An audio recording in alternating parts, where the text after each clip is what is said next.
ছোটোবেলা থেকেই না মাথা গোঁজার ঠাঁই একটা ছিল ঠিকই, কিন্তু মনের মধ্যে না একটা খুব স্বপ্ন কাজ করতো যে নিজের একটা পার্সোনাল রুম হবে, যার প্রত্যেকটা কোণা হবে একান্তই নিজের, অন্য কারুর না।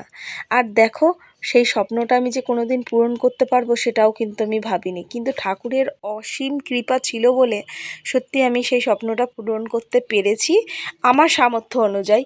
তবে ইচ্ছা ছিল তোমাদের সাথে পুরোটা অল কমপ্লিট করে তোমাদের সাথে শেয়ার করব, কিন্তু সেটা আর হলো না। ওই যে মধ্যবিত্তরা চাইলেই সব কিছু এক হাতের মুঠোয় তো আর পারে না, একটু একটু ওদের করতে হয়।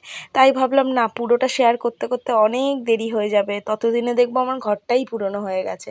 তাই ভাবলাম না, যতটুকু আমি করতে পেরেছি ততটুকুই তোমাদের সাথে শেয়ার করি।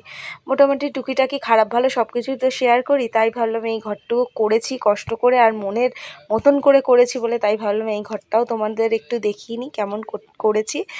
আর বাদবাকি কাজ পরে যখন হবে করতে পারবো তখন নয় তোমাদের সাথে শেয়ার করব।